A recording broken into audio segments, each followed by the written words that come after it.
अस्सलाम वालेकुम everyone, this is Monsul Islam from sky classes Rajbagh and Parepura. बेटा तो आज बेटा ORCC क्लास 10th फिजिक्स के लिए हमने डिस्कस किया है बेटा करंट इलेक्ट्रिसिटी, जो कि बेटा आपका तीसरा यूनिट है। तो अभी तक हमने 3 लेक्चर्स दिए। 3 लेक्चर्स में बेटा हमने ऑप्टिक्स डिस्कस किया, ह्यूमन आई डिस्कस किया। फाइन। नाउ आज का लेक्चर जो है बेटा it is about current electricity. तो करंट इलेक्ट्रिसिटी में बेटा कुछ इंपॉर्टेंट सवाल जो आपसे पूछे जाते हैं, उनमें से जो पहला क्वेश्चन बेटा आपके लिए सबसे ज्यादा इंपॉर्टेंट है, that is regarding the charge बेटा एंड ऑफ कोर्स बेटा इट्स प्रॉपर्टीज। फाइन। अब हमें ये देखना पड़ेगा बेटा चार्ज किसे कहते हैं, चार्ज किसे कहते हैं ना बेटा। Remember this thing, actually charge जो है it's intrinsic property of a matter. Charge जो है ये मैटर की बेटा इंट्रिंसिक प्रॉपर्टी है, जिसकी वजह से बेटा एक मैटर किसी और मैटर को बेटा या अट्रैक्ट करेगा या रिपेल करेगा। ठीक है, या अट्रैक्ट करेगा, शाबाश, या रिपेल करेगा। अट्रैक्ट भी कर सकता है और बेटा रिपेल भी कर सकता है। ठीक है, इसके साथ साथ बेटा याद रखना है, जब किसी बॉडी के पास चार्ज होता है तो वो 2 चीजें कर सकती है। या बेटा वो इलेक्ट्रिक फील्ड को जन्म देगी, इलेक्ट्रिक फील्ड को जन्म देगी, या बेटा वो मैग्नेटिक फील्ड को जन्म देगी। सर ये इलेक्ट्रिक फील्ड तो मैग्नेटिक फील्ड क्या आसान, लेकिन बेटा आपको इस वक्त ये चीजें डिस्कस करने की जरूरत नहीं है। इलेक्ट्रिक फील्ड एक मॉडिफाइड जगह होती है। जब चार्ज एक रुका होता है तो अपनी जगह को इर्द गिर्द बेटा मॉडिफाई करता है, उसको इलेक्ट्रिक फील्ड कहते हैं। ठीक है बेटा, लेकिन अब जब यही चार्ज बेटा मोशन में होता है तो जो अब इसकी इर्द गिर्द बेटा स्पेस होती है, वो स्पेस जो बेटा मॉडिफाई हो जाती है, उस मॉडिफाइड स्पेस को मैग्नेटिक फील्ड कहते हैं। ठीक है बेटा, तो मैंने लिखा है यहां पे electric charge is the basic physical property of matter. ये बड़ी बुनियादी प्रॉपर्टी है बेटा, जिसकी वजह से फोर्स लग जाता है जब एक चार्ज को बेटा किसी इलेक्ट्रिक या मैग्नेटिक फील्ड में रखा जाएगा। ठीक है, और इलेक्ट्रिक चार्ज जब रेस्ट पे होता है बेटा वो इलेक्ट्रिक फील्ड को जन्म देता है, और जब ये मूविंग होता है बेटा तो ये जनरेट करता है क्या, मैग्नेटिक फील्ड। क्लियर छा कि ना। तो इलेक्ट्रिक चार्ज बेसिक प्रॉपर्टी है जिसकी वजह से अट्रैक्शन या रिपल्शन होगा जब एक चार्ज को इलेक्ट्रिक या मैग्नेटिक फील्ड में रखेंगे, या एक चार्ज बेटा अपना इलेक्ट्रिक फील्ड, अपना मैग्नेटिक फील्ड जनरेट करने की क्षमता पोजेस करता है। क्लियर छा कि ना, समझ गए कि नहीं। तो बेटा याद रखोगे जो ये इलेक्ट्रिक और मैग्नेटिक फील्ड्स है, इनको बेटा इकट्ठे इलेक्ट्रोमैग्नेटिक फील्ड्स कहते हैं। आपको याद रखना चाहिए लाइट जो है it is an electromagnetic wave. अब शायद अंदाजा हो सकता है कि लाइट के पास भी इलेक्ट्रिक फील्ड भी होगा और मैग्नेटिक फील्ड भी होगा। एग्जैक्टली, ठीक। ओके बेटा, अब चार्जेस बेटा 2 टाइप्स के हैं। एक चार्ज है बेटा जिसको हम पॉजिटिव चार्ज कहते हैं, और एक चार्ज है बेटा जिसको हम नेगेटिव चार्ज कहते हैं। तो सर ये पॉजिटिव चार्ज और नेगेटिव चार्ज क्या होता है। ठीक है बेटा, तो फॉर एग्जांपल बेटा दुनिया में अल्लाह ने सब चीजें बेटा जो है न्यूट्रल बनाई है। क्या बनाई है, न्यूट्रल बनाई है। ऑब्वियस सी बात है बेटा, there is an equilibrium between electrons and protons. Fine.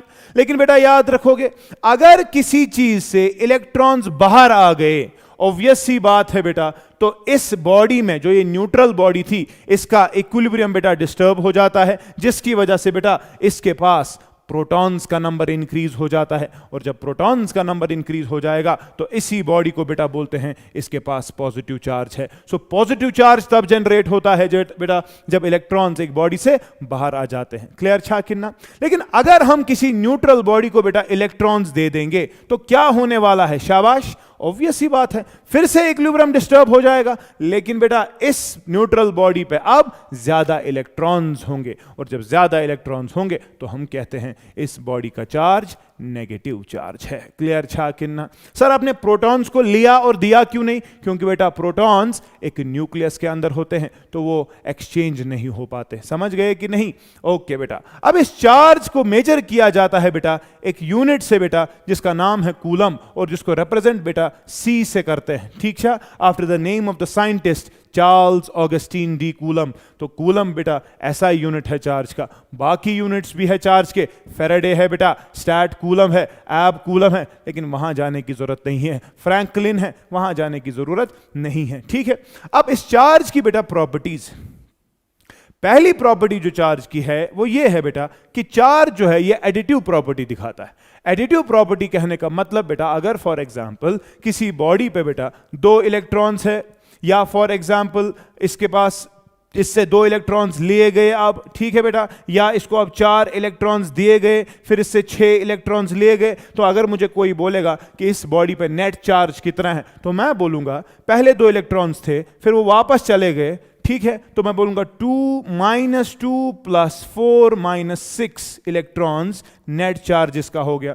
तो यहां पर बेटा 2 - 2 0 होता है, 4 - 6 आपको बेटा पता है -2 इलेक्ट्रॉन्स। तो पता लग गई इस बॉडी पे नेट जो है वो ये है कि इससे 2 इलेक्ट्रॉन्स लिए गए हैं।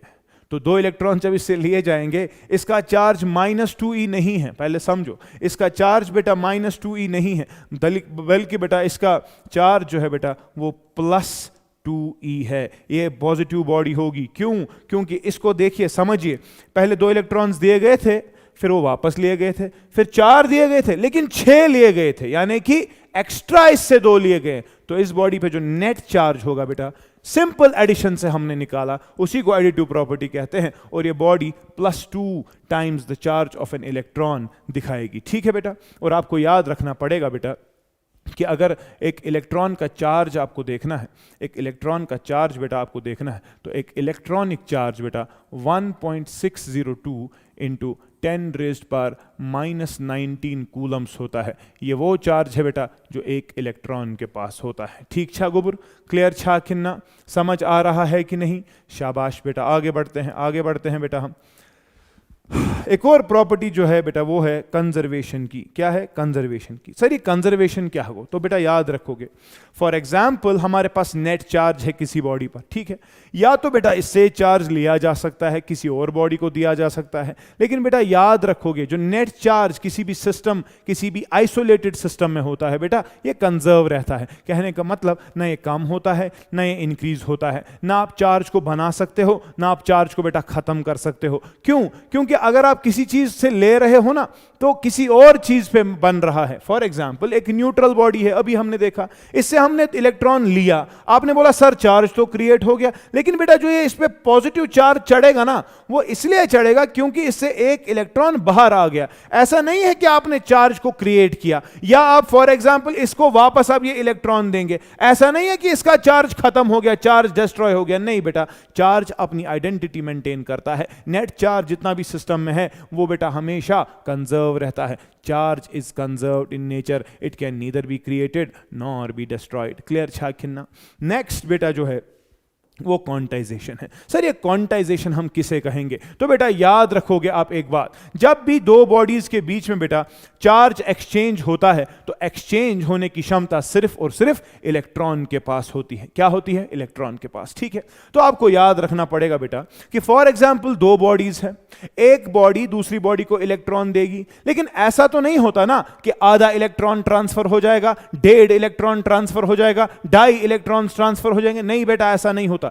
चार्ज जब भी शेयर किया जाता है, तो किसी भी बॉडी पे जब चार्ज आता है, वो आता है in multiples of charge of 1 electron. यानी कि बेटा एक इक्वेशन मैंने यहां पर लिखी है, Q is equal to any, net charge किसी भी बॉडी पे जो होता है वो होता है n टाइम्स कितने इलेक्ट्रॉन शेयर किए गए, मल्टीप्लाइड बाय बेटा द चार्ज ऑफ इलेक्ट्रॉन, और charge of electron 1.602 into 10⁻⁻19 Coulomb's होता है। ठीक है बेटा, n के वैल्यूज बेटा क्या हो सकते हैं? n 0 हो सकता है, मतलब कोई इलेक्ट्रॉन एक्सचेंज नहीं हुआ, 1 हो सकता है, 2 हो सकता है, सारे पॉजिटिव वैल्यूज हो सकते हैं अलॉन्ग विद 0। क्लियर छा? यह है कि फ्रैक्शन असित किए, यह है कि डेसिमल असित किए, तो क्या है गोबरा, कभी भी इलेक्ट्रॉन का आधा शेयर नहीं होता, इलेक्ट्रॉन का 35% नहीं होता, पूरा इलेक्ट्रॉन शेयर हो जाता है। क्लियर छा किन्ना? सो जब भी, इसको बोलते हैं क्वांटाइजेशन, तो जब भी किसी बॉडी पे चार्ज होता है, आप बोलोगे कितना पॉजिटिव चार्ज, कितना नेगेटिव चार्ज, लेकिन वो बना क्यों है? क्योंकि या तो इलेक्ट्रॉन्स लिए गए हैं या इलेक्ट्रॉन्स दिए गए हैं, तो पूरा इलेक्ट्रॉन दिया जाता है, आधा इलेक्ट्रॉन नहीं दिया जाता। ठीक छा? तो क्वांटाइजेशन का मतलब नेट चार्ज जो होगा वो n टाइम्स e होगा, चार्ज ऑफ 1 इलेक्ट्रॉन। क्लियर छा? ओके, नेक्स्ट पॉइंट बेटा, आपको पता होगी अगर मैं आपके सामने बेटा पॉजिटिव चार्ज रखूंगा और एक और पॉजिटिव चार्ज रखूंगा, ठीक है, तो क्या होने वाला है बेटा? ऑब्वियस सी बात है, रिपल्शंस होते हैं, एक नया ही फोर्स जन्म लेता है। क्यों? क्योंकि ये चार्ज अपना इलेक्ट्रिक फील्ड जनरेट करेगा, ये चार्ज अपना इलेक्ट्रिक फील्ड जनरेट करेगा, और दोनों की इलेक्ट्रिक फील्ड लाइन जो होती है बेटा वो एक दूसरे से नफरत करती है, जिसकी वजह से ये तो चार्जेस जो है बेटा एक दूसरे को धक्का देते हैं और एक फोर्स को जन्म देते हैं जो इलेक्ट्रोस्टैटिक होता है, लेकिन उसका नेचर बेटा रिपल्सिव होता है। ठीक है जिगर मैंने। और बेटा अगर अनलाइक चार्ज होंगे, फॉर एग्जांपल एक पॉजिटिव है और एक बेटा नेगेटिव है, यहां पर भी इलेक्ट्रिक फील्ड जनरेट होगा, इसका अपना मॉडिफाइड रीजन, इसका अपना मॉडिफाइड रीजन, लेकिन इनके इलेक्ट्रिक फील्ड लाइंस एक दूसरे से मोहब्बत करते हैं, वो यहां से इधर जाने की कोशिश करते हैं, जिसकी वजह से बेटा ये पॉजिटिव और ये नेगेटिव एक दूसरे को मोहब्बत, अट्रैक्शन, दे love each other, fine. So therefore बेटा अनलाइक चार्जेस अट्रैक्ट। एक और प्रॉपर्टी बेटा जो चार्ज की है वो ये कि चार्ज जो है बेटा ये इनवेरिएंट है नेचर में। ठीक है, मतलब को फॉर एग्जांपल एक बंदा जो है बेटा मास की बात कर रहा हूं, आपने पढ़ा होगा क्वांटम लेवल पे जो मास है बेटा, ये मास जो होता है ये छुना आसान कांस्टेंट क्या तो आशत वुचमुत गोब्रु म्याना ये CIDS मज दयास आसान छुना दरवाज फुटराउन सु फुटरावान दूरित Ivan, he runs and just hits the door breaks down और बेटा it opens up, fine, but the same daya when he is just pushing the door बेटा it doesn't open। ये क्यों हो रहा? दरअसल बेटा जब बंदा दौड़ता है इसका मास बेटा इंक्रीज होता है, मास क्या हो जाता है? इंक्रीज। ये माइक्रोस्कोपिक लेवल पे होता है, उसी को क्वांटम लेवल कहते हैं। ठीक है बेटा, लेकिन जब चार्ज को हमने दौड़ाया, जब हमने चार्ज को बेटा आहिस्ता चलाया, जब हमने चार्ज को रुकाया, तो हमने देखा चार्ज को कोई असर नहीं होता। चार्ज जितना है रेस्ट पे उतना ही चार्ज किसी बॉडी पे मोशन में भी होता है। तो देयरफॉर बेटा चार्ज जो है it is invariant in nature. Invariant का मतलब ये चेंज नहीं होता है विद मोशन। क्लियर छा खिन्ना? समझ गए कि नहीं? ओके बेटा आगे बढ़ते हैं। अगला सवाल हमारे लिए जो है वो ये है कि हम करंट किसे कहेंगे और करंट के बेटा टाइप्स क्या है। दूसरा सवाल है, तो याद रखोगे बेटा, फॉर एग्जाम्पल हमारे पास एक कंडक्टर है। क्या है? कंडक्टर।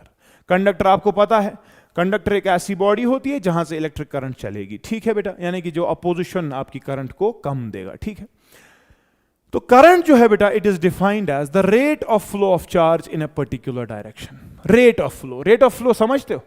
फॉर एग्जाम्पल बेटा मैंने एक क्रॉस सेक्शन यहां पे सिलेक्ट किया, अगर इस क्रॉस सेक्शन के अक्रॉस कोई चार्ज चला तो उस चार्ज का मैग्नीट्यूड देखना पड़ेगा, कितना चार्ज चला, और यह भी देखना पड़ेगा बेटा कि इसको कितना टाइम लगा। ठीक है, फॉर एग्जांपल 2 सेकंड के लिए 10 कूलम ऑफ चार्ज क्रॉस कर गया इस क्रॉस सेक्शन को। फॉर एग्जांपल 2 सेकंड के लिए 10 कूलम ऑफ चार्ज क्रॉस कर गया। ठीक है, यानी कि यहां से 10 कूलम ऑफ चार्ज एक पर्टिकुलर डायरेक्शन में चला। ठीक है बेटा, तो अगर मुझे कोई बोले कि इस कंडक्टर में करंट कितनी है बेटा, तो मैं कहूंगा it is defined as the rate of flow. Sir तिकहस को rate of flow, rate of flow का दूसरा नाम बेटा it is the flow of charge per unit time.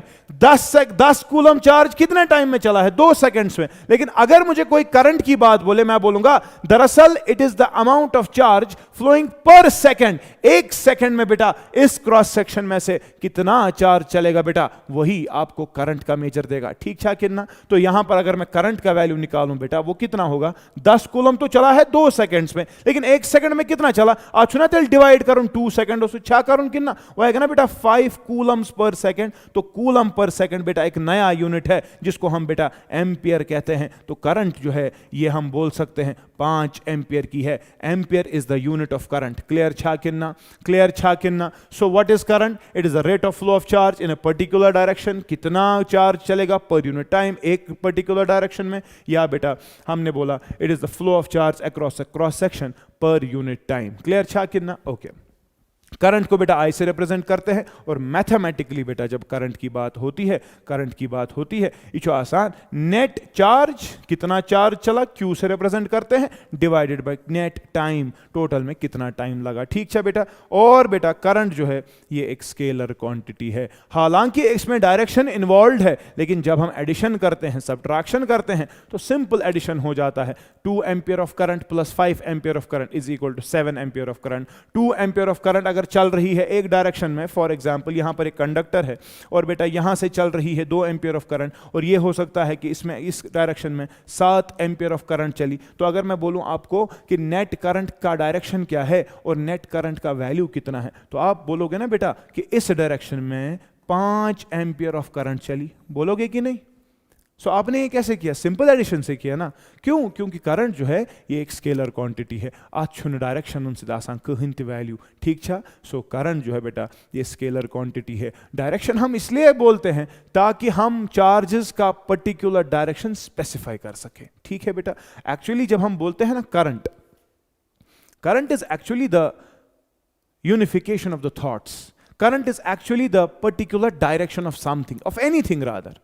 For example, यहाँ we can have a political opinion about something, ठीक? All of us love national conference, for example, fine. So it is a political opinion. We can have a current of thoughts, and the thought is we love national conference. Some other people may be like, no, so we have a current of thought that we love, say, PDP, fine. So every person can have a different opinion, but when a particular type of opinion is clubbed beta, it is called as the current of opinion. So current is a particular direction, ठीक है? अब यहाँ पर charge की जो particular direction है वो direction के लिए हम डायरेक्शन की बात करते हैं, अदरवाइज यहाँ पर कोई भी कैलकुलेशंस में डायरेक्शन इस्तेमाल नहीं होती, ठीक है बेटा?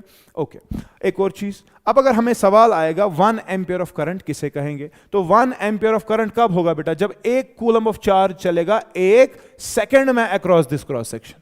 अगर 1 कूलम ऑफ चार्ज चला 1 सेकंड में अक्रॉस द क्रॉस सेक्शन, तब आप बोल सकते हैं जो आपकी करंट सर्किट में है बेटा वो 1 एम्पियर है। क्लियर छा? ठीक छा? समझ आ गया कि नहीं? अब देखो बेटा, जब मोशन होती है चार्ज की, ऑब्वियस सी बात है चार्जेस 2 टाइप्स के हैं, या तो पॉजिटिव चार्ज है या नेगेटिव चार्ज है। रियलिटी में कौन सा चार्ज चल सकता है? शाबाश, हाँ, it is the negative charge, है कि नहीं? क्यों? इलेक्ट्रॉन्स ना फ्री, प्रोटॉन्स जो है बेटा वो न्यूक्लियस के अंदर है, वो नहीं चल सकते। चलने की क्षमता अगर किसी के पास है तो वो इलेक्ट्रॉन है, ठीक है बेटा? तो हम क्या बात करते हैं, करंट की जो डायरेक्शन है बेटा, कच पेट कोर पच करंट, अच्छा ठीक, वो बेटा 2 टाइप्स की है, या तो कन्वेंशनल डायरेक्शन है बेटा या एक्चुअल डायरेक्शन है। याद रखोगे, actual direction is the direction of the flow of electrons. Electrons किस डायरेक्शन में चल रहे हैं वही एक्चुअल डायरेक्शन होता है करंट का। लेकिन बेटा कन्वेंशनल डायरेक्शन जो है वो पॉजिटिव चार्ज का डायरेक्शन है, ठीक है? तो मैंने एक और स्लाइड पे इस चीज को एक्सप्लेन करने की कोशिश की है, ये देखिए। तो बेटा यहाँ पर एक बैटरी लगी हुई है, ठीक है? एक बैटरी लगी हुई है, ये उसका पॉजिटिव टर्मिनल है और ये क्या है? उसका नेगेटिव टर्मिनल, ठीक है बेटा? तो अगर मैं कन्वेंशनल करंट का बात करूं तो बेटा ये पॉजिटिव से निकलती है और बेटा कंडक्टर से चलती है और पहुंचती है नेगेटिव टर्मिनल पर। तो पॉजिटिव चार्ज का जो फ्लो होता है वो होता है from the positive terminal to the negative terminal through the external conductor. तो बेटा यहां पर एक कंडक्टर लगा हुआ है, ठीक है? तो याद रखोगे जो करंट का एक्चुअल डायरेक्शन है वो दरअसल इलेक्ट्रॉन का डायरेक्शन होता है, क्योंकि चलने वाली क्षमता इलेक्ट्रॉन्स के पास है। और अगर आप देखो इलेक्ट्रॉन्स किसके पास होते हैं? नेगेटिव टर्मिनल के पास। तो नेगेटिव टर्मिनल से इलेक्ट्रॉन्स निकले और वो चले चले चले चले ऐसे ऐसे ऐसे पहुंच गए इधर। सो करंट का conventional direction is from positive to negative, है कि नहीं? लेकिन बेटा जो इलेक्ट्रॉनिक फ्लो है, जो एक्चुअल डायरेक्शन है, that is from negative to positive. Clear छा? या यूं कहा जाए conventional is from high potential, ठीक है बेटा, टू लो पोटेंशियल, है कि नहीं? टू लो पोटेंशियल, क्योंकि आपने साइन कन्वेंशंस के एतबार से सीखा होगा कि पॉजिटिव टर्मिनल जो होता है बेटा ये आसान हाई पोटेंशियल, नेगेटिव टर्मिनल आसान सो क्या आसान लो पोटेंशियल। तो करंट अगर चल रही है फ्रॉम हाई टू लो तो हम कह सकते हैं it is the conventional direction, किसका? Flow of positive charge. लेकिन इलेक्ट्रॉन्स के लिए बेटा करंट जो है it flows from negative terminal to the positive terminal. और अगर कन्वेंशंस के एतबार से कहा जाए we can say it is the direction of flow of electrons from low potential to high potential. Clear छा? समझ गए कि नहीं? ओके। इसके बाद बेटा एक और सवाल हमसे पूछा जाता है, दैट इज या करंट के कौन से टाइप्स हैं। ठीक, अब करंट क्या है? It is the flow of charge. ठीक है, अब चार्ज जो है बेटा कभी कभी ज्यादा चलता है, कभी कम चलता है। ठीक है, या कभी कभी ऐसा होता है बेटा आपके कंडक्टर्स में जो चार्ज का चलना है वो कांस्टेंट तरीके से चलता है। तो उसी हिसाब से बेटा करंट्स भी हमारे पास दो टाइप्स की है। करंट आसान जिगर में जिसको हम ऑल्टरनेटिंग करंट कहते हैं, और एक और करंट होती है बेटा जिसको हम डायरेक्ट करंट कहते हैं। ठीक है बेटा, तो ऑल्टरनेटिंग करंट और डायरेक्ट करंट में क्या फर्क है? ऑल्टरनेटिंग करंट जो है बेटा आप देख सकते हैं, करंट का ग्राफ डाला गया है टाइम के साथ।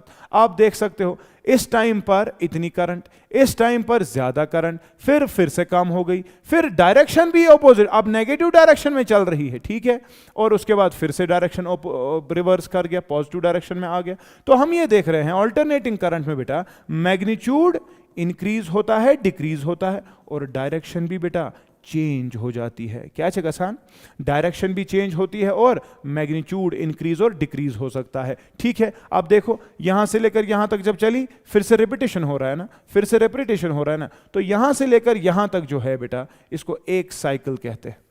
एक साइकिल में करंट पॉजिटिव भी हो रही है और नेगेटिव भी हो रही है, इंक्रीज भी हो रही है और डिक्रीज भी हो रही है। पहले इंक्रीज हो रही है एक डायरेक्शन में, फिर वापस जीरो हो रही, फिर इंक्रीज हो रही है लेकिन दूसरे डायरेक्शन में, फिर वापस डिक्रीज हो रही है और फिर से जीरो हो रही है। ठीक है, तो एक साइकिल को कितना टाइम लगेगा उसको टाइम पीरियड कहते हैं। और ये करंट जो होती है ये अल्टरनेटिंग करंट होती है। इसमें पॉजिटिव और नेगेटिव आपको कभी दिखेगा नहीं। तो घर पे जो प्लग्स होते हैं, सॉकेट्स होते हैं, आपने देखा होगा वहां पर नहीं लिखा होता पॉजिटिव नेगेटिव, मत लिखा होता है, क्योंकि पॉजिटिव भी हो सकता है और नेगेटिव भी हो सकता है। क्यों? क्योंकि अपना जो फेज है बेटा वो कंटिन्यूसली, डायरेक्शन जो है बेटा वो कंटिन्यूसली चेंज करती है। ठीक छा, तो चेंज एक सेकंड में याद रखोगे बेटा, इसकी फ्रीक्वेंसी जो है वो 50 हर्ट्स है। क्या है? 50 हर्ट्स। ये वो करंट है जो हमारे घर आती है, ये एक साइकिल में 100 बार, 50 हर्ट्स मतलब 50 बार रिपीट करती है अपने आप को।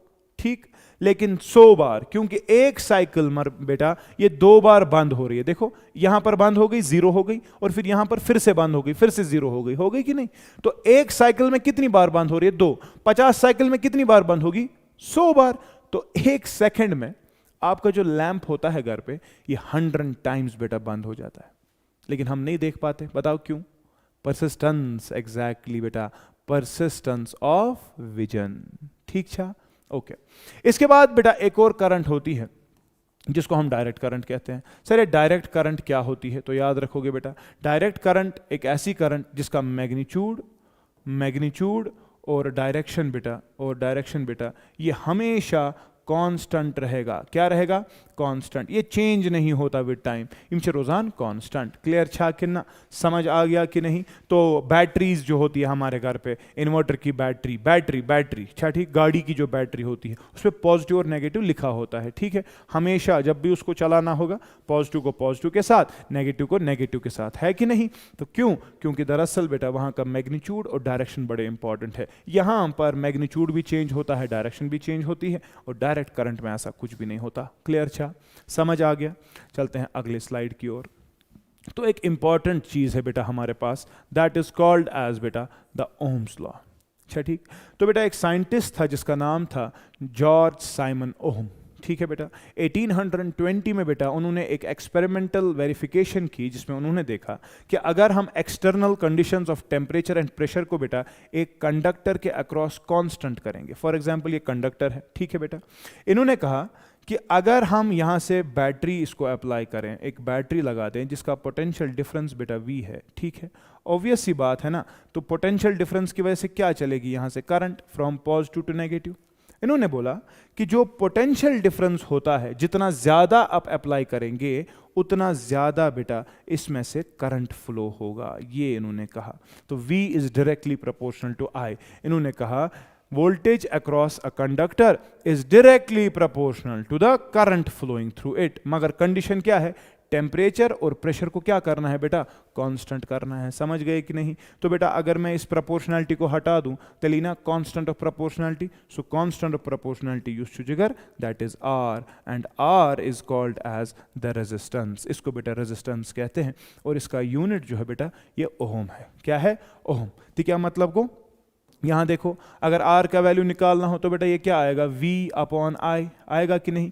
तो आपको ऊपर पता है ये वोल्ट है कि नहीं, और नीचे आपको पता है बेटा ये एम्पियर है। तो वोल्ट बाय एम्पियर जो होता है बेटा उसी को ओम कहते हैं। तो रेजिस्टेंस को मेजर किया जाता है in terms of ohms. Clear? अच्छा, समझ गए कि नहीं? Okay, now tell me one thing बेटा, अगर वोल्टेज बढ़ेगा रेजिस्टेंस को क्या होगा? शाबाश, हाँ, इंक्रीज होगा, है ना। और अगर करंट बढ़ाएंगे बेटा बताओ रेजिस्टेंस को क्या होगा? शाबाश शाबाश शाबाश, हाँ डिक्रीज होगा, है कि नहीं। तो बेटा आप अपने दिमागों को इस्तेमाल करो, यहाँ पर ऐसा नहीं होता। क्यों? क्योंकि दरअसल जब वोल्टेज बढ़ेगा ऑब्वियस सी बात है करंट भी बढ़ेगी, है कि नहीं। क्यों? क्योंकि ये वाला लॉ है, और ये जो है दरअसल बेटा ये कांस्टेंट है, इसको वोल्टेज और करंट से कोई फर्क नहीं पड़ता। याद रखोगे, वोल्टेज को बढ़ाओ करंट बढ़ेगी, वोल्टेज को घटाओ करंट घटेगी, सच दैट जो रेजिस्टेंस है बेटा ये रेजिस्टेंस हमेशा कांस्टेंट रहता है। ये छुन काम ते ज्यादा गसान के ये डिपेंड करा nature of the material. Material क्यों क्या है?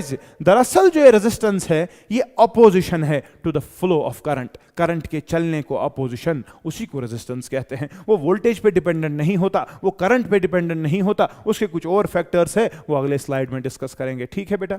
तो अगर मैं यहां पर एक ग्राफ प्लॉट कर दूं बेटा between voltage and current, between voltage and current, तो आपसे सवाल कर रहा हूं ग्राफ कैसा आता।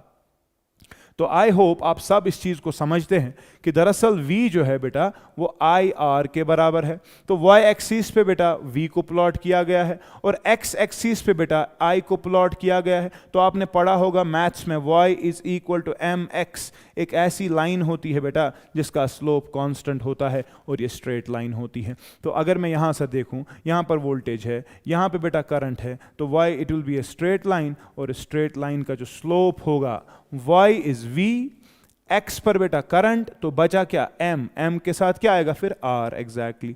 तो resistance is actually the slope of potential difference versus current graph. समझ गए कि नहीं? और इसीलिए ये ग्राफ क्या होता है? Straight line. समझ गए? क्लियर? अच्छा, अब एड टू मेमोरी के लिए बेटा आपको ये याद रखना पड़ेगा, ओम्स लॉ ट्रायंगल, एक ट्रायंगल है जिसमें मैंने वोल्टेज करंट और आर बनाया है। ठीक है बेटा, अगर आपको वोल्टेज निकालना हो तो voltage will be equal to current और रेजिस्टेंस को मल्टीप्लाई कर दो, सिंपल। वोल्टेज अगर निकालना है करंट और रेजिस्टेंस को मल्टीप्लाई कर दो। अगर आपको रेजिस्टेंस निकालना है, रेजिस्टेंस निकालना है, तब क्या करोगे? रेजिस्टेंस निकालने के वक्त शाबाश, ऑब्वियस सी बात है वोल्टेज डिवाइडेड बाय करंट आ जाएगा, आएगा कि नहीं? क्योंकि यहां पर वोल्टेज है और यहां पर करंट है, और बीच में बेटा क्या है? डिवीजन, है कि नहीं? तो ऐसे याद रख सकते हो, V बाय आर, आर बन जाएगा। और अगर I निकालना है बेटा, अगर I निकालना है तो इक्वालिटी यहां पर लिखोगे ना, बचा क्या? V और बचा R, V बचा और बचा R, तो यहां पर फिर से है ना डिवीजन, तो I will be equal to V by R। ये कुछ और फॉर्म्स है बेटा आपके ओहम्स लॉ के, ये आपने लैब्स में भी किया होगा। ठीक है, ओके, आगे बढ़ते हैं। ओके, नाउ ये वाली चीज, सर ये रेजिस्टेंस फिर किस पे डिपेंड करता है? अगर ये वोल्टेज और करंट पे डिपेंड नहीं करता तो किस पे डिपेंड करता है? तो पहले आपको समझना है बेटा रेजिस्टेंस है क्या। ये प्रॉपर्टी है कंडक्टर की, कंडक्टर की प्रॉपर्टी है जिसकी वजह से अपोजिशन होता है करंट के चलने को। करंट के चलने को अपोजिशन जो होता है बेटा उसी को रेजिस्टेंस कहते हैं। Mathematically it is defined as voltage applied to the current flowing, ऐसे आप लिख सकते हो। लेकिन बेटा ये डिपेंड किस पे करता है? तो याद रखोगे ये दो फैक्टर जो मैंने यहां पर लिखे हैं जिनमें लेंथ और एरिया है, यानी कि डायमेंशंस पे डिपेंड करता है। किस पे डिपेंड करता है? डायमेंशंस पे। आपके डायमेंशंस आपके कंडक्टर के कैसे होंगे बेटा, ये उन पे डिपेंड करता है। समझ गए कि नहीं? दूसरी चीज बेटा ये डिपेंड करता है नेचर ऑफ मटेरियल पे। देखो कुछ मटेरियल्स ऐसे होते हैं जो कम रेजिस्टेंस ऑफर करते हैं, कुछ मटेरियल्स ऐसे होते हैं बेटा जो ज्यादा रेजिस्टेंस ऑफर करते हैं। फॉर एग्जांपल सिल्वर, आप बोलोगे sir it is the best conductor, बोलोगे कि नहीं? क्यों? क्योंकि इसकी रेजिस्टेंस बेटा क्या है? कम। लेकिन अगर आप एल्यूमिनियम की बात करेंगे बेटा, जो आपके हाई टेंशन वायर्स होते हैं उनकी रेजिस्टेंस ज्यादा है, इसीलिए वहां नुकसान ज्यादा होते हैं। ठीक है, आपके घर में जो वायर्स होती है बेटा वो कॉपर की होती है कि नहीं? लेकिन आप तो एल्यूमिनियम घर पे इस्तेमाल नहीं करते, क्यों? क्योंकि कॉपर बेहतर कंडक्टर है, उसका नेचर डिफरेंट है as compare to aluminium. Aluminium में बेटा रेजिस्टेंस ज़्यादा, कॉपर में रेजिस्टेंस कम, तो आपके घर पे बेटा ज़्यादा से ज़्यादा वोल्टेज आना चाहिए, करंट आना चाहिए, इसलिए आप कॉपर इस्तेमाल करते हो ना कि एल्यूमिनियम। लेकिन सर गवर्नमेंट क्यों नहीं इस्तेमाल करता कॉपर? लेकिन बेटा आपको पता है ना कॉपर बड़ा महंगा मेटल है, government can not afford actually to lay down these copper wires और वो चोर है ना, कशर ना चूर यम कर ना काल त्रो तार पगह छेन क्यों? क्योंकि त्राम गर क्या वंजो त्राम छु द्रोग छा कि ना, त्राम इज कॉपर, क्लियर छा? ओके। और बेटा एक और चीज, टेम्परेचर। टेम्परेचर से भी बेटा रेजिस्टेंस पे असर पड़ता है। आपके क्लास 10th में उतना या डिटेल्ड इफेक्ट नहीं है, लेकिन आप याद रखोगे अगर हम टेम्परेचर बढ़ाते हैं तो रेजिस्टेंस जो है बेटा बढ़ जाती है। गर्मी में आपकी वायर्स ज़्यादा गर्म होती है, क्यों? क्योंकि उनकी रेजिस्टेंस टेम्परेचर के साथ इंक्रीज होती है। अब ये कैसे इंक्रीज होती है, क्यों इंक्रीज होती है, वहाँ पर मुझे जाने की ज़रूरत नहीं। सिलेबस में बेटा लेंथ और एरिया है, और वो मैं बेटा आपके साथ डिस्कस करना चाहता हूँ मैथमेटिकली, ठीक है? तो mathematically for a conductor the resistance is directly proportional to the length. For example आपके पास एक कंडक्टर है बेटा, इसकी लेंथ है L, और इसका क्रॉस सेक्शनल एरिया जो है बेटा, ये क्रॉस सेक्शनल एरिया ये है A। तो रेजिस्टेंस जो है बेटा it is directly proportional to length, पहली चीज। दूसरी चीज बेटा it is inversely proportional to the cross sectional area. Area जिसका ज्यादा वहां रेजिस्टेंस कम। जब आपकी ट्रैफिक लेन्स बाई लेन्स होती है ना, ट्रैफिक ना इजीली फ्लो करान तिक्याज आपका विड्थ ज्यादा अवेलेबल है। लेकिन जब पतली सड़कें होती है ऑब्वियस सी बात है मुश्किलाहट होती है उस ट्रैफिक को चलने के लिए, क्यों? क्योंकि वहां पर रेजिस्टेंस इंक्रीज हो जाती है, ठीक है जिगर? ओके बेटा, अब देख लीजिए मैं यहां पर आपको समझाऊंगा। अब हमने बोला रेजिस्टेंस जो है बेटा it is directly proportional to L, inversely proportional to area, ठीक है? तो अगर बेटा मैं यहां पर रेजिस्टेंस इज इक्वल टू, इस प्रोपोर्शनलिटी को हटा रहा हूं, कांस्टेंट ऑफ प्रोपोर्शनलिटी बेटा यहां पर जो है उसको रो कहते हैं। क्या बोलते हैं? रो। और जो रो है बेटा it is called as resistivity. क्या बोलते हैं? रेजिस्टिविटी, ठीक है? रेजिस्टिविटी छिसवाना, ठीक है? अगर रेजिस्टिविटी देख लो विच इंप्लाइज बेटा रेजिस्टेंस क्या छुइन रो L अपॉन A, है कि नहीं? अब मुझे एक बात बताओ, अगर हम रेजिस्टिविटी की बात करें, रेजिस्टिविटी की, तो वो कैसे निकलेगा बेटा? वो निकलेगा ना AR अपॉन L निकलेगा। If L is equal to 1 metre, area is equal to 1 metre square, तो बेटा रेजिस्टिविटी किसके बराबर आएगी? बेटा ये आएगी ना रेजिस्टेंस के ही बराबर, आएगी कि नहीं? तो हमें क्या पता चला? कोई ऐसा कंडक्टर है जिसका cross sectional area 1 metre square है, जिसकी लेंथ 1 मीटर है, तो पता चला उसका वॉल्यूम जो है बेटा वो 1 मीटर क्यूब है। तो कोई ऐसा मटेरियल जिसका वॉल्यूम कितना है? 1 मीटर क्यूब, उसकी रेजिस्टिविटी दरअसल रेजिस्टेंस होती है। So what is resistivity? It is the resistance. It is the resistance of unit volume of the material. एक यूनिट वॉल्यूम का रेजिस्टेंस कितना होगा? डायमेंशंस कुछ भी हो, आप लेंथ को इंक्रीज करो डिक्रीज करो, लेकिन यूनिट वॉल्यूम आइस ना बड़िस मज थी ये लक्टिस मज आइस। एक बड़े कंडक्टर और छोटे कंडक्टर में दोनों में यूनिट वॉल्यूम बेटा सेम ही होगा ना, तो यूनिट वॉल्यूम का जो रेजिस्टेंस होता है बेटा उसी को रेजिस्टेंस कहते हैं। So resistivity is the resistance, it is the resistance of unit volume of substance, unit volume of substance या मटेरियल, ठीक है? इसको डायमेंशन, इसको लेंथ से कोई फर्क नहीं पड़ता, एरिया से कोई फर्क नहीं पड़ता, क्यों? क्योंकि कितना ही बड़ा हो हमें उसका यूनिट लेना है। समझ रहे हो कि नहीं? जिस तरह से density mass per unit volume होती है, वो मास होता है जो यूनिट वॉल्यूम में होगा। इथे ये रेजिस्टिविटी ये रेजिस्टेंस आसा मगर केमिच शाबाश यूनिट वॉल्यूम की, ठीक है बेटा? तो अगर इसके यूनिट्स की बात की जाए बेटा, रेजिस्टिविटी के यूनिट्स की बात की जाए, तो यहां पर ये एरिया आएगा और एरिया मीटर स्क्वायर होता है। रेजिस्टेंस का बेटा यूनिट आपको मैंने अभी कहा ओम, जिसको रिप्रेजेंट इस तरह से करते हैं, और लेंथ का यूनिट बेटा मीटर है। ये मीटर एक इसके साथ कैंसिल, तो रेजिस्टिविटी का यूनिट ओहम मीटर होता है, ये इसका यूनिट होता है ओहम मीटर। क्लियर छा? समझ गए कि नहीं? ठीक है बेटा, चलते हैं आगे। ओके, ये मैंने आपके लिए एक एनालॉजी डाल दी है यहां पर बेटा। फॉर एग्जांपल यहां पर एक कंटेनर है, एक बकेट है, वाटर टैप एनालॉजी आप समझ लीजिए। इसमें जहां तक पानी भरा हुआ है बेटा, amount of water is actually the charge. ये क्या है? चार्ज। लेकिन ये वाटर किस हाइट तक है बेटा? ये दरअसल वोल्टेज को रिप्रेजेंट करता है, ठीक है? अब जितना आपका हाइट ज्यादा होगा उतना ही पानी बड़ा तेज आता है ना, तो पानी किस रेट पर आएगा, रेट ऑफ फ्लो, बेटा उसी को करंट कहते हैं। समझ रहे हो? आप समझ लीजिए पानी के बदले चार्ज। अब नल का यहां खोल दो, अगर आपने फ्रीली इसको खोल दिया तो ज्यादा से ज्यादा आएगा, लेकिन अगर आपने इस नलके को थोड़ा टाइट किया, बंद करने की कोशिश की, तो पानी जो बाहर आएगा सुईना कम। क्या इस दरअसल जो ये नलके का ओपनिंग है बेटा, ये ऑफर करता है रेजिस्टेंस। क्या ऑफर करता है? रेजिस्टेंस। अच्छा, ठीक। तो जब आप इसको फुल खोलोगे, अपोजिशन कम है, पानी ज्यादा से ज्यादा बाहर आएगा पर यूनिट टाइम, लेकिन जब आप इसको बंद करोगे तो पानी कम आ जाएगा बाहर, तो करंट कम हो जाएगी। समझ रहे हो कि नहीं? तो आर जो है बेटा ये इस चीज पे डिपेंडेंट है, ना कि चार्ज कितना है, ना कि करंट कितनी है। समझ रहे हो? आर ज्यादा होने का मतलब आपने इस नलके को ज्यादा बंद किया है। समझ गए कि नहीं? आप यहां से कितना ही ऊपर पहाड़ चढ़ा दो, लेकिन जब यहां नलका बहुत टाइट होगा, पानी कम ही आएगा ना। तो रेजिस्टेंस मटेरियल पे डिपेंडेंट है, ये चार्ज, वोल्टेज या करंट पे डिपेंडेंट नहीं है। क्लियर? अच्छा, समझ आ गया? आगे बढ़ते हैं। इसके बाद हमें एक और सवाल आता है बेटा, which where they ask about what are the combinations जिसमें हम रेजिस्टेंस को जोड़ सकते हैं। तो याद रखोगे बेटा, रेजिस्टेंसेस को बेटा हम यूजुअली कनेक्ट करते हैं सीरीज में या पैरेलल में। सीरीज कनेक्शंस याद रखोगे, रेजिस्टेंस को हम बेटा इस तरह से रिप्रेजेंट करते हैं, ठीक है।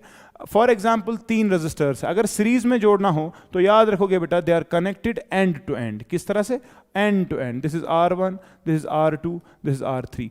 एंड टू एंड कनेक्शंस जब होते हैं बेटा, you say that resistances are connected in series. Clear? अच्छा, इसमें याद रखोगे जब सीरीज में होता है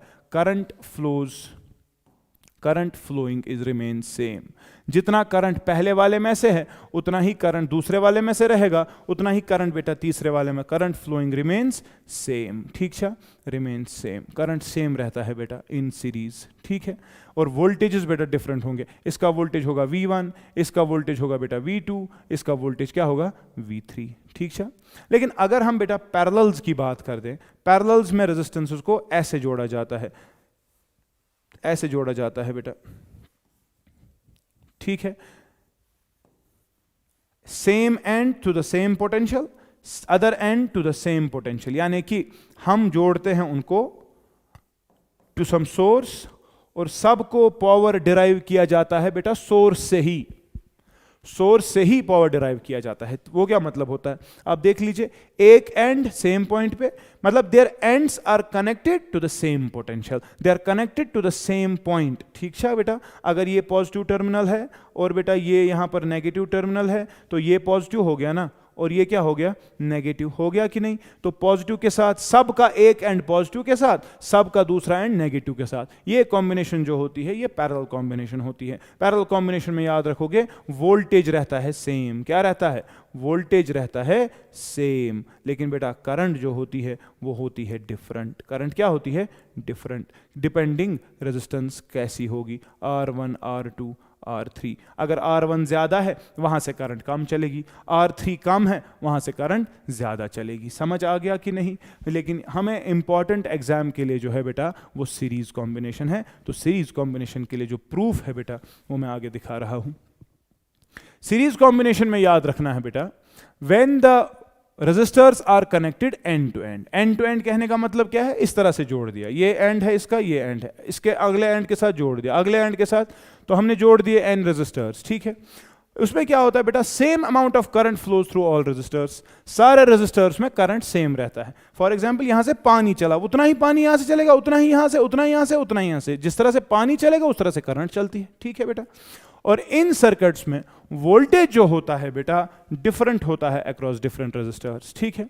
और इन रेजिस्टर्स को अगर जोड़ा जाता है तो जो नेट रेजिस्टेंस होती है बेटा, नेट रेजिस्टेंस, उसके लिए एक सिंपल सा फॉर्मूला है, वो होता है R1 plus R2 plus R3 plus so on up to बेटा Rn। यानी कि नेट रेजिस्टेंस जो होता है ये होता है summation of individual resistances where I runs from 1 to n।